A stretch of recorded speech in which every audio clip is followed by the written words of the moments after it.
پچھلی کسی امت میں ایک بادشاہ تھا جو ایک جادوگر سے کام لیا کرتا تھا۔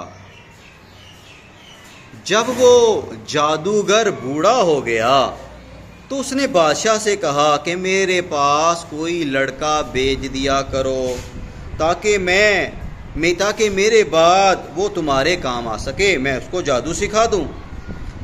بادشاہ نے ایک لڑکے کو جادوگر کے پاس بھیجنا شروع کر دیا۔ یہ لڑکا جب جادوگر کے پاس جاتا، جادو سیکھتا، پھر ایک مرتبہ یہ کہیں جا رہا تھا تو اسی راستے میں جہاں سے یہ گزرتا ایک عبادت گزار آدمی وہاں عبادت کرتا۔ یہ لڑکا اس سے بہت زیادہ متاثر ہوا، اس کے پاس بیٹھتا، اس کی باتیں سنتا اور رفتہ رفتہ اس کی تعلیمات پر عمل کرنا شروع کر دیا۔ اب یہ لڑکا یہ جاننے کے لیے کہ راہب حق پر ہے یا جادوگر حق پر ہے، ایک دن راستے پہ جا رہا تھا کہ راستے میں ایک بہت بڑا جانور کھڑا تھا، خوفناک، جو راستہ روکے ہوئی تھی۔ اب اس لڑکے نے اللہ سے دعا کی کہ وہ اس کی رہنمائی کرے کہ جادوگر کا دین سچا ہے یا یہ جو راہب ہے یہ سچا ہے۔ چنانچہ اس نے ایک پتھر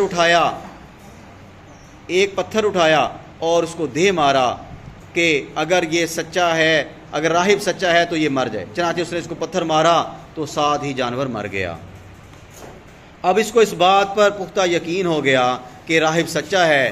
اب لوگوں میں اس کی دھوم مچ گئی، یہاں تک کہ ایک نابینا اس کے پاس آیا اور اس نابینا نے اس لڑکے سے کہا کہ تم بڑے نیک ہو، میں نابینا ہوں، میری آنکھیں ٹھیک کر دو۔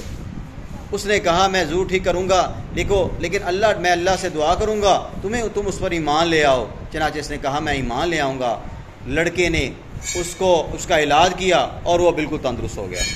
جی، اب جو ہی اس نابینا کی بینائی لوٹی تو پورے علاقے میں دھوم مچ گئی، سب لوگوں کو پتہ چل گیا کہ لوگوں میں دھوم مچ گئی کہ یہ لڑکا بڑا اچھا ہے، اس کا دین سچا ہے۔ اب بادشاہ اس لڑکے کے پاس آیا اور اس سے کہنے لگا کہ بتلاؤ آخر میں تمہیں کیسے ماروں۔